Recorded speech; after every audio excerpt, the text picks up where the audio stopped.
Vecna was the main villain that we saw in Season 4 Volume 1 of Stranger Things. It was the first season where we didn't really see the Mind Flayer referenced or seen in a physical form, so it left us with the question, where was the Mind Flayer and how does Vecna tie into it?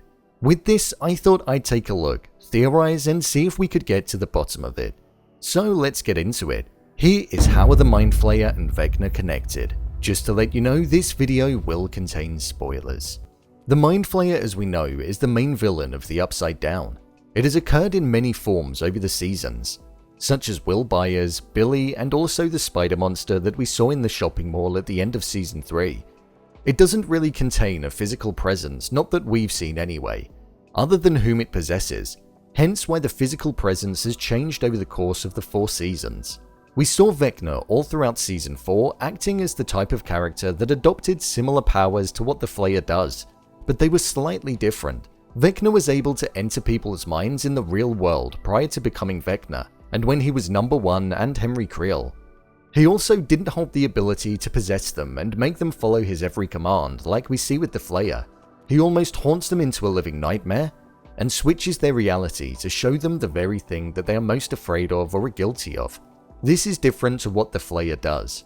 We know that Vecna had these abilities in the real world when he was Henry Creel, as we saw him doing them with his family.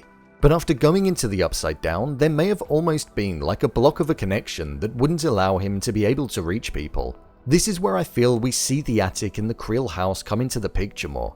I think Vecna has to connect to the tentacle-like things that are synonymous with the Mind Flayer, which in turn allows him to form a connection to reality. We've not seen him use his powers and be able to claim anybody in the real world without being hooked up to the Flayer's tentacles in the attic. So it looks as though his powers are only something that can be used when in the Upside Down or in the same world. Without being connected to the Flayer, he's unable to reach people in reality. I think the tentacles that he gets hooked up to are definitely something that makes it work, as it's almost how Billy was hooked up to the Flayer in the final episode of Season 3 in the shopping mall. His physical form mirrors how we see Vecna in the attic.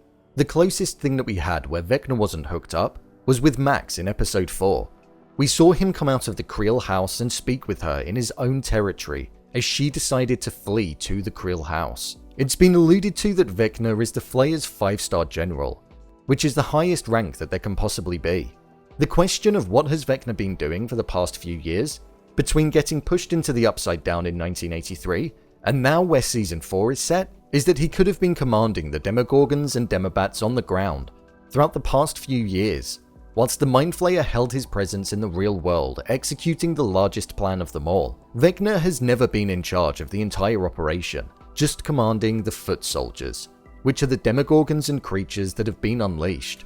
It was easy for Vecna to get on board with the Flayer's plans, due to the fact that he believed that humans are the pests of the earth, and wants to remove as many of them as he can. Both Vecna and the Flayer complement each other well, due to the fact that the Flayer's abilities lie in being able to control people's minds to the point where they are no longer in control, and Vecna is able to enter people's minds, show them their greatest fear, claim them, and then leave a gateway at every location where he claims a human. This in turn makes Vecna stronger and also provides the Flayer another location to be able to enter the real world, enter the mind of a human, and also allow the monsters to get through, strengthening their hold. The Flayer is connected to every possible being and creature in the Upside Down, and it appears as though it is allowing Vecna to harness extra strength by tapping into the tentacle-like things and the main source of power that the Flayer holds. This in turn allows Vecna to enter the minds of the beings in the real world, claim them, and in turn make Vecna stronger and also provide more gateways into the Upside Down and reality, something that the Flayer doesn't have the ability to do, but definitely needs to be able to execute its plan. We do know that Vecna is somebody who in the real world didn't like to be controlled. We saw him take out his whole family due to the fact that his mother wanted to essentially lock him away. We saw him cause the Hawkins facility attack, and he rebelled against Brenner. As he grows more and more powerful, we could potentially see him want to test his powers against the Flayer, with the intention of being ruler of the Upside Down. But personally, I think that would be a bad move, as the Flayer seems to be the most powerful thing in any of the universes. For now, it seems like it's an exchange where they both get what they want. Over time, that could potentially change, but for now, they help each other out. So, there you have it, how I believe the Mind Flayer and Vecna are connected. If you'd like to see a wide array of Stranger Things content such as the ending of Volume 1 broken down, Vecna explained, or the 5 most powerful moments in Stranger Things Season 4 Volume 1, then click on the I button in the top corner, or alternatively you can head over to the channel where there's an entire playlist.